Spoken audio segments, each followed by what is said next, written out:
Hello, good morning students, welcome once again. आप सबका एक बार फिर से स्वागत है, वेलकम है। So we are discussing about electrophilic substitution reaction and the bromination we already discussed.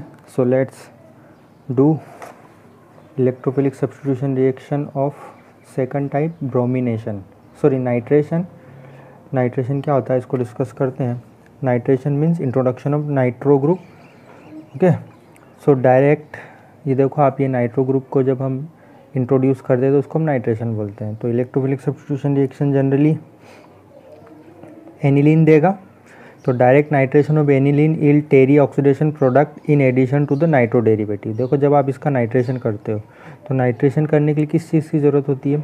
HNO3, H2SO4 और लगभग इतना टेम्परेचर है। ओके, सो HNO3 और H2SO4 का जो मिक्सचर होता है उसको हम नाइट्रेटिंग मिक्सचर बोलते हैं। तो जब आप इन दोनों की मदद से नाइट्रेशन होगा तो when you do nitration then tarry oxidation product means 3 types of product will be form. First one this para position पे नाइट्रो ग्रुप इंट्रोड्यूस होगा, then meta position and then ortho position, ये तीनों product बनेंगे। तो यहाँ पर आप देखो 51% पेरा प्रोडक्ट बनेगा, 47% Meta product and 2% ortho product बनेगा। तो ये तीनों प्रोडक्ट इसमें बनने वाले हैं जब आप इसका नाइट्रेशन करोगे, तो ये तीनों रिएक्शन मिक्सचर में प्रेजेंट होंगे। सो ऐसा क्यों हो रहा है?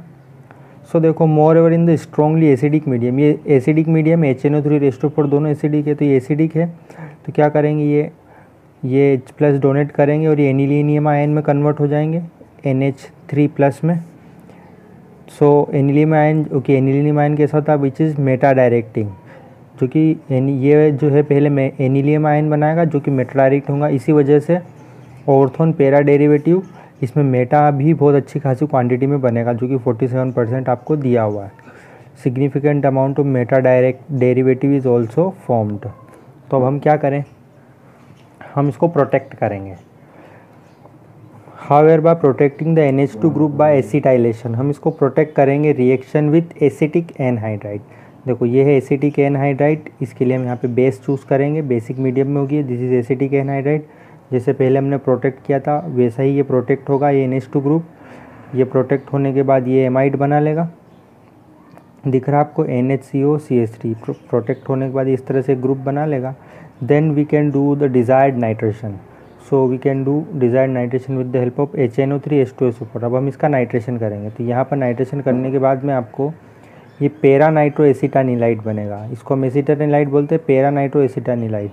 फिर हम इसका हाइड्रोलिसिस कर देंगे इन द बेसिक या एसिडिक मीडियम में। OH- मतलब बेसिक मीडियम और H+ मतलब एसिडिक मीडियम। तो यहाँ पे वापस से NH2 जनरेट हो जाएगा, ये ग्रुप कन्वर्ट हो जाएगा, ये जो COCH3 है ये हट जाएगा और यहाँ पे हाइड्रोजन आ जाएगा। तो आपको सिर्फ एक सिंगल प्रोडक्ट मिलेगा, वो कहलाएगा आपका पेरा नाइट्रो एनिलीन। तो ये थी second electrophilic substitution reaction. Next है थर्ड आपकी सल्फोनेशन रिएक्शन।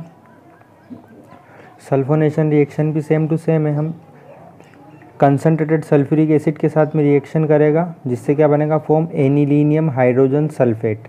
देखो ये H2SO4 ये कंसनट्रेटेड है और ये एनिलीन है, तो ये एसिड बेस रिएक्शन होगी। यहाँ पर ये प्रोटॉन डोनेट करेगा इसको और ये बनाएगा इस तरह से एनिलीनियम हाइड्रोजन सल्फेट। ये NH3+ तो एनिलीनियम कहलाएगा और H हाइड्रोजन और SO4 सल्फेट, तो एनिलीनियम हाइड्रोजन सल्फेट। फिर इसको हीट करेंगे हम जब सल्फ्यूरिक एसिड के साथ में, तो आपको मिलेगा पेरा एमिनो बेंजीन सल्फोनिक एसिड। ये आपका पेरा पोजीशन पे SO3H ग्रुप इंट्रोड्यूस हो जाएगा, इसको हम बोलेंगे para amino benzene sulphonic acid, commonly known as sulphanilic acid. इसको हम कॉमनली सल्फानिलिक एसिड के नाम से भी जानते हैं। ये रिवर्सिबल रिएक्शन है, तो ये जो हाइड्रोजन है, ये हाइड्रोजन यहाँ ये हाइड्रोजन अब डोनेट होके इस NH3 में कन्वर्ट हो जाएगा। इसके ऊपर आएगा +3 का चार्ज और ये जो ग्रुप है SO3 इसके ऊपर आ जाएगा माइनस, मतलब ये यहाँ की हाइड्रोजन इस तरफ डोनेट हो जाएगी। ठीक है, इसको हम बोलते हैं ज्विटर आयन। ठीक है, ज्विटर आयन किसको बोलते हैं, जिसमें पॉजिटिव और नेगेटिव दोनों एक ही मॉलिक्यूल में प्रेजेंट होता है, तो उस मॉलिक्यूल को हम ज्विटर आयन बोलते हैं। तो ये है आपका ज्विटर आयन। तो aniline does not undergo Friedel Crafts reaction. देखो बहुत इंपॉर्टेंट पॉइंट लिखा है यहाँ पर, एनिलीन जो है वो फ्रीडल क्राफ्ट रिएक्शन शो नहीं करता है। एल्काइलेशन और एसिटिलेशन। क्यों? Due to the salt formation with aluminium chloride, क्योंकि एल्यूमिनियम क्लोराइड के साथ में सॉल्ट बना लेगा। एल्यूमिनियम क्लोराइड एक एसिड होता है, लुईस एसिड, और ये एनिलीन क्या है, बेस की तरह काम करता है, ये आपको पता ही है। Which is used as a catalyst, जो कि एल्यूमिनियम क्लोराइड को हम फ्रीडल क्राफ्ट रिएक्शन में यूज़ करते हैं। ये 11th क्लास में दे रखी फ्रीडल क्राफ्ट का पूरा मैकेनिज्म, वहाँ आप इसको एक बार ज़रूर देख लेना, क्योंकि बहुत जगह यूज़ होती है। Due to this nitrogen of aniline acquire positive charge, जिसकी वजह से नाइट्रोजन के ऊपर आता है positive charge, and hence act as a strong deactivating group for further reaction, और वो एक स्ट्रॉन्ग डीएक्टिवेटिंग ग्रुप की तरह काम करता है और रिएक्शन को होने नहीं देता है। तो एनिलीन फ्रीडल क्राफ्ट रिएक्शन क्यों नहीं देता, उसका रीज़न यहाँ लिखा है, आप इसको विजुलाइज करने की कोशिश करना। ओके, तो ये हमारा इलेक्ट्रोफिलिक सब्स्टिट्यूशन रिएक्शन ख़त्म हुई। इसके बाद में ये एक और दे रखी यहाँ पर डायज़ोनियम सॉल्ट। ये अभी आपके जो सिलेबस 30% रिड्यूस किया है उसमें इसको थोड़ा सा यहाँ से डिलीट किया गया है। अगर कभी हमको टाइम मिला तो मैं इसको आपको ज़रूर पढ़ाऊँगा, क्योंकि बहुत इम्पोर्टेंट है ना, इससे रिलेटेड क्वेश्चन आते हैं। तो अगर कभी टाइम मिला तो इसको हम पढ़ेंगे। डायज़ोनियम सॉल्ट, इसकी मेथड ऑफ प्रिपरेशन ये, एंड देन इसकी chemical physical property, chemical reaction, ये थोड़ा सा एक दिन का ही टॉपिक है, हम इसको ज़रूर पढ़ेंगे। तो अभी हम कुछ क्वेश्चन डिस्कस करते हैं। ओके, देखो ये क्वेश्चन है चैप्टर 13 के एनसीईआरटी के ही, कुछ इनको डिस्कस करते हैं, जिससे आपको क्वेश्चन का पैटर्न समझ में आएगा कि क्वेश्चन किस तरह से पूछे जाते हैं, है ना। ये क्वेश्चन नहीं आते हैं, लेकिन पैटर्न आपको समझना होगा। क्वेश्चन कौन से आएंगे वो तो कोई नहीं जानता, ठीक है। देखो, right IUPAC name of the following compound and classify them into primary, secondary and tertiary amine. आपको इनका IUPAC नाम नोमेनक्लेचर करना है और इनको 1 डिग्री, 2 डिग्री और 3 डिग्री में बताना है, ठीक है। ये आप खुद से करें इन क्वेश्चन को, क्योंकि IUPAC नेम की प्रैक्टिस बहुत ज़रूरी है। देखो, give 1 chemical test to distinguish between the following pairs of compound. आपको एक केमिकल टेस्ट बताना है जिससे कि आप, ये लिखा है मिथाइलेमिन एंड डाईमिथाइलेमिन में डिफ्रेंशिएट कर पाओगे कौन सा मिथाइलेमिन है, कौन सा मिथाइलेमिन है। देखो, मिथाइलेमिन का स्ट्रक्चर आप देखोगे तो ये 1 डिग्री एमीन है, और डाईमिथाइल का स्ट्रक्चर आप देखोगे तो 2 मिथाइल ग्रुप है, मतलब ये 2 डिग्री एमीन है। तो ये है एक तो 1 डिग्री और एक है 2 डिग्री। तो 1 डिग्री और 2 डिग्री में डिफ्रेंशिएट कैसे करते हैं हम, इसके लिए हम लगाते हैं कार्बिलेमिन टेस्ट। कार्बिलेमिन टेस्ट क्यों लगाते हैं, क्योंकि कार्बिलेमिन टेस्ट 1 डिग्री तो देगा लेकिन 2 डिग्री नहीं शो करता है। जब कार्बिलेमिन टेस्ट होगा तो 1 डिग्री की रिएक्शन होगी लेकिन 2 डिग्री की रिएक्शन नहीं होगी। जब ये कार्बिलेमिन रिएक्शन हो जाती है तो वहाँ पर एक कंपाउंड बनता है जिसको हम बोलते हैं आइसोसाइनाइड या कार्बिलेमिन बोलते हैं। इसकी बहुत ही खतरनाक स्मेल आती है, उससे पहचान हो जाती है कि हाँ रिएक्शन हो गई है, और आपको पहचान कर पाओगे कौन सा 1 डिग्री है, कौन सा 2 डिग्री है। उसी तरीके से सेकेंडरी और टर्शरी में किस तरह से आप डिफ्रेंशिएट करोगे, इसके लिए हम यूज़ करते हैं हिंसबर्ग रिएजेंट का। ये रिएक्शन मैंने आपको बताई थी, हिंसबर्ग रिएजेंट, ये नाम सुना होगा आपने। हिंसबर्ग रिएजेंट में क्या होता है कि ये जो सेकेंडरी है ये रिएक्शन शो करता है, हिंसबर्ग रिएजेंट के साथ में रिएक्शन करेगा, लेकिन ये टर्शरी एमीन हिंसबर्ग रिएजेंट के साथ में रिएक्शन नहीं करता है, ठीक है। मतलब ये रिएक्शन करके उसमें घुल जाएगा और ये रिएक्शन करके ये रिएक्शन ही नहीं होगी, ठीक है। देखो आप ये दे रखा है सेकेंडरी एंड टर्शरी एमीन की डिस्टिंग्विश बाय हिंसबर्ग रिएजेंट। ये हिंसबर्ग रिएजेंट किसको बोलते हैं, बेंजीन सल्फोनिल क्लोराइड C6H5SO2Cl, ये इसका स्ट्रक्चर दे रखा है, ठीक है। तो ये आप इससे पता कर सकते हो। ये बाकी आप देखना, और भी उसमें दे रखे हैं टेस्ट, ये बहुत ही इंपॉर्टेंट रिएक्शन है। उसके बाद आप एक और क्वेश्चन देखोगे इसका, account for the following, PKB of aniline is more than that of methylamine. Aniline की PKB वैल्यू ज़्यादा होती है और मिथाइलेमिन की PKB वैल्यू कम होती है, ऐसा क्यों। देखो, PKB वैल्यू ज़्यादा होना मतलब वो वीक बेस है, और PKB वैल्यू कम होना मतलब वो स्ट्रॉन्गर बेस है ना। मैंने आपको पहले भी बताया था। ये देखो स्ट्रक्चर, आप देखो, ये एनिलीन है और ये मिथाइलेमिन है। ये कम स्ट्रॉन्ग बेस है, ये ज़्यादा स्ट्रॉन्ग बेस है, ऐसा क्यों। देखो, बेस क्या होता है, जो लोन पेयर को डोनेट करता है, ये जितनी आसानी से लोन पेयर को डोनेट करेगा उतना स्ट्रॉन्ग होगा। लेकिन एनिलीन में क्या होता है, रेजोनेंस होता है। ये जो 2 इलेक्ट्रॉन है रेजोनेंस करते हैं, ये इसके रेजोनेटिंग स्ट्रक्चर है, इस वजह से ये अपने इलेक्ट्रॉन पेयर को आसानी से डोनेट नहीं कर पाते और ये इसकी बेसिक स्ट्रेंथ कम हो जाती है। बाकी आप और पूरा रीज़न इसको पढ़ेंगे, ठीक है। उसके बाद में एक और है, ethylamine is soluble in water whereas aniline is not. देखो इथाइलेमिन जो है पानी में घुल जाता है लेकिन एनिलीन नहीं घुलता है, क्यों? तो आप देखो कि इथाइलेमिन में तो इसमें हाइड्रोजन अवेलेबल है। इथाइलेमिन मतलब 1 degree amine 2 degree amine 1 degree amine, इसमें 2 हाइड्रोजन, ये दोनों हाइड्रोजन वाटर के साथ में हाइड्रोजन बॉन्ड बनाते हैं और जो वाटर के साथ में हाइड्रोजन बॉन्ड बनाते हैं वो वाटर में सोल्यूबल भी होते हैं। लेकिन एनिलीन में देखो hydrogen bond, aniline does not undergo hydrogen bond due to large extent due to the presence of large hydrophobic C6H5 group. ये जो C6H5 ग्रुप के साथ में लगा हुआ ना फिनाइल ग्रुप, इसको C6H5 भी बोलते हैं। ये हाइड्रोफोबिक होता है, मतलब ये वाटर रिपेलिंग होता है, इसलिए हाइड्रोजन बॉन्ड इजीली बनाने नहीं देता है, इसीलिए वाटर में इंसोल्यूबल होता है। इस तरह से बहुत सारे रीज़न हैं, आप इनको पढ़ें और इनको सॉल्व करने की कोशिश करें। जैसे कि दे रखा methylamine in water react with ferric chloride to precipitate hydrated ferric oxide. इस तरह के क्वेश्चन इनको पढ़ें। एक क्वेश्चन और देखो आप, aniline does not undergo Friedel Crafts reaction. अभी थोड़ी देर पहले बताया था मैंने कि aniline Friedel Crafts reaction show नहीं करता, उसका रीज़न क्या है, आप इसको देखें पढ़ें। एक और है, ये डायजोनियम सॉल्ट का एक क्वेश्चन है, ये स्ट्रक्चर ज़रूर याद कर लेना आप। ओके, नेक्स्ट है यहाँ पर, ये बहुत ही इंपॉर्टेंट क्वेश्चन है, ये इस तरह के क्वेश्चन एग्जाम में आते हैं। Arrange the following in decreasing order of the pKb value, है ना। पीकेबी वैल्यू के डिक्रीजिंग ऑर्डर में जमाना है। डिक्रीजिंग ऑर्डर मतलब जिसकी पीकेबी वैल्यू कम है वो स्ट्रॉन्गर बेस है ना, और जिसकी पीकेबी वैल्यू ज़्यादा है वो वीकर बेस है। तो आपको इसमें पहचान करना होगा कि कौन वीक बेस है कौन स्ट्रॉन्गर बेस है, ठीक है। तो ये देखो आप, एनिलीन ये वीक बेस होता है ना। तो ये आप इसमें इसका रीज़न पढ़ना, मैंने आपको इस बेसिक स्ट्रेंथ को कंपेयर कैसे करना है ये मैंने आपको पूरा सिखाया है। बाकी यहाँ पर पूरा रीज़न लिखा हुआ भी है, आप इसको पढ़कर आंसर देने की कोशिश करें, पहचानने की कोशिश करना, ठीक है। अब और भी हैं इस तरह के क्वेश्चन, आप इनको देखें। और सबसे ये क्वेश्चन आप ज़रूर एक बार दिमाग में देखें, हाउ विल यू कन्वर्ट। ये जो कन्वर्जन वाले क्वेश्चन हैं ये बहुत इंपॉर्टेंट क्वेश्चन है, इससे रिलेटेड क्वेश्चन एग्जाम में आते हैं। देखो ethanoic acid into methanamine, ethanoic acid को आपको मेथेनामाइन में कन्वर्ट करना है, तो आप कैसे करोगे। एथेनोइक एसिड का स्ट्रक्चर आपको पता होना चाहिए, जैसे CH3COOH, इससे आपको ये बनाना है मेथेनामीन। मेथेनामीन मतलब क्या है, CH3NH2, ये मेथेनामीन का स्ट्रक्चर, इससे आपको ये बनाना है। तो देखो ये मिथाइल ग्रुप तो एज इट इज़ है, ये मिथाइल ग्रुप, इस COOH ग्रुप को आपको कन्वर्ट करना है इस एमीन ग्रुप में। तो आप कैसे कन्वर्ट करोगे, एक मैं बता देता हूँ, बाकी आप प्रैक्टिस करें। ये देखो देखो ये है आपका CH3COOH, ये एथेनोइक एसिड है। इस COOH ग्रुप को आपको कन्वर्ट करना है NH2 ग्रुप में। तो हम क्या करेंगे, सबसे पहले SOCl2 से रिएक्शन कराएंगे। SOCl2 से जब आप रिएक्शन कराओगे तो ये जो OH ग्रुप है ये क्लोरीन से रिप्लेस हो जाएगा, ठीक है।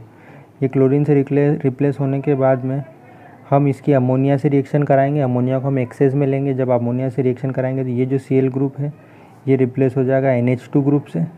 अब ये बन चुका आपका CH3CONH2। ये CONH2 कौन सा ग्रुप है, ये एमाइड ग्रुप है। तो अब हम यहाँ पे कौन सी रिएक्शन करवा रहे हैं, हॉफमैन ब्रोमामाइड डिग्रेडेशन रिएक्शन। देखो यहाँ पर CH3CO 2 कार्बन है, ये 2 कार्बन दिख रहे हैं आपको। अब लेकिन हमारे फाइनल प्रोडक्ट में कितने कार्बन है, एक ही कार्बन है। तो इस बीच वाले कार्बन को, एक कार्बन को आपको हटाना पड़ेगा। तो इसके लिए हम रिएक्शन यूज़ करते हैं ब्रोमीन इन NaOH। ये कौन सी रिएक्शन है, हॉफमैन ब्रोमामाइड डिग्रेडेशन रिएक्शन। मैं आपको एक बार दिखाता हूँ, यही वो रिएक्शन देखो मैंने बताया था ना। ये देखो ये एमाइड ग्रुप है ना, CONH2, इसके ब्रोमीन से रिएक्शन, फिर NaOH ब्रोमीन, है ना। तो देखो ये यहाँ पे RCO 2 कार्बन, एक तो इस R में और एक CO में। ये जो CO वाला ग्रुप है ये यहाँ से रिप्लेस हो जाएगा, है ना, और ये बच जाएगा RNH2। तो एक कार्बन कम हो गया ना। तो एक कार्बन कम करने के लिए हम कौन सी रिएक्शन यूज़ करते हैं, हॉफमैन ब्रोमामाइड डिग्रेडेशन रिएक्शन, ठीक है। तो इस तरह से आपको रिएक्शन की पहचान करनी होगी, कौन सी रिएक्शन कहाँ अप्लाई करनी है ये आपको खुद से जज करना होगा, ठीक है। तो ये कन्वर्जन की रिएक्शन आपकी बहुत ज़्यादा प्रैक्टिस करनी पड़ेगी इसकी, ओके। नेक्स्ट है क्वेश्चन, देखो describe a method for the identification of primary, secondary and tertiary amine. Primary, secondary और टर्शियरी एमीन में डिफ्रेंशिएट करने के लिए एक मेथड बताओ और उनकी केमिकल रिएक्शन। देखो प्राइमरी, सेकेंडरी और टर्शियरी में डिफ्रेंशिएट करने का तरीका क्या है, मैंने आपको बताया था वही हिंसबर्ग रिएजेंट के साथ में हम रिएक्शन कराएंगे। ये देखो primary secondary and tertiary amine के साथ में ना, देखो प्राइमरी एमीन जब ये हिंसबर्ग रिएजेंट है एसोसिएल हिंसबर्ग रिएजेंट जब प्राइमरी एमीन से रिएक्शन करता है इस तरह का कंपाउंड बनाएगा। ये कंपाउंड जो एल्काली में सोल्यूबल होता है और सेकेंडरी एमीन रिएक्शन तो करता है लेकिन ये सोल्यूबल नहीं होता है। देखो ये सेकेंडरी एमीन है, ये सेकेंडरी एमीन है, ये प्रोडक्ट बनाएगा, ये इनसोल्यूबल होगा एल्काली में। तो प्राइमरी और सेकेंडरी की पहचान क्या है, ये दोनों रिएक्शन तो करेंगे लेकिन ये प्रोडक्ट सोल्यूबल होगा लेकिन ये प्रोडक्ट सोल्यूबल नहीं होगा। और टर्शियरी में डिफ्रेंशिएट कैसे किया जाता है, टर्शियरी तो रिएक्शन ही शो नहीं करेगा तो आसानी से पहचान हो जाएगी। ठीक है, एक और देखो 13.7 right short notes on the following, ये आप खुद से लिख लेंगे। Carbylamine reaction, डायजोटाइजेशन, Hoffmann bromamide and coupling reaction. ठीक है,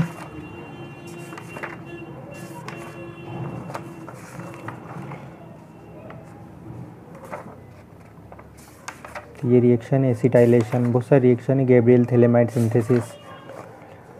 इसके बाद में फिर ये कन्वर्जन वाले रिएक्शन है। A complete the following conversion nitrobenzene to benzoic acid. देखो नाइट्रोबेंजीन क्या है, दिस इज, इनके स्ट्रक्चर पता होने चाहिए, अगर ये पता नहीं है तो फिर कोई कुछ नहीं कर सकता।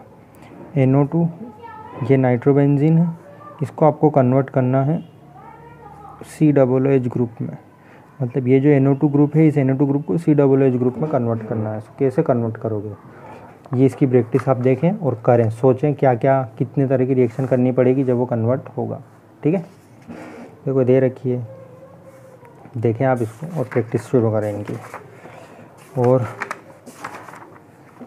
ये देखो इस तरह के question, give the structure of ABC in the following reaction. अब देखो ये CH3 CH2I और NaCN से रिएक्शन कराने तो ये A क्या बनने वाला है, देखो ये कौन सी रिएक्शन है, ये न्यूक्लियोफिलिक सब्स्टिट्यूशन रिएक्शन। ये I रिप्लेस हो जाएगा CN से, तो CH2 यहाँ पे CN आएगा। फिर हाइड्रोलिसिस कर रहे हैं हम तो B क्या बनेगा, फिर B बनेगा तो उसको NaOH और ब्रोमीन वाटर से रिएक्शन करेंगे तो C क्या बनेगा। ये बहुत ही अच्छी क्वेश्चन है, इस तरह के क्वेश्चन एग्जाम में डेफिनेटली आते हैं। देखो एक मैं बता देता हूँ आपको, CH3I ये न्यूक्लियोफिलिक सब्स्टिट्यूशन रिएक्शन है, ये CN यहाँ से, ये नाइट्राइल, ये CN आयोडीन की जगह CN आ जाएगा। ठीक है, अब देखो सेकंड ये तो A प्रोडक्ट बन गया। अब A प्रोडक्ट का हम पार्शियल हाइड्रोलिसिस मतलब वाटर के साथ में रिएक्शन कर रहे हैं, OH मतलब बेसिक मीडियम में, तो ये जो CN ग्रुप है ये CN ग्रुप तो एज इट इज़ रहेगा, ये यहाँ से हाइड्रोजन रिप्लेस हो जाएगी इस ऑक्सीजन से। देखो ये थे ना, ये सॉरी यहाँ पे गलत लिखा है इसने, ये होगा आपका NH2। ठीक है, ये इस तरह से प्रोडक्ट बनेगा। ओके, ये जब हम नाइट्राइल का हाइड्रोलिसिस करते हैं तो एमाइड बन जाता है। ठीक है, तो ये देखो ये जो CH3 ग्रुप है ये तो एज इट इज़ रहेगा और ये CH2CN जो ग्रुप है पूरा ये CONH2 में कन्वर्ट हो जाएगा। उसके बाद देखो ब्रोमीन एंड NOH की रिएक्शन, अगेन ये वही रिएक्शन है, हॉफमैन ब्रोमामाइड नाम से पता चलेगा कि एमाइड होता है ना, एमाइड ये हॉफमैन ब्रोमाइड रिएक्शन शो करता है।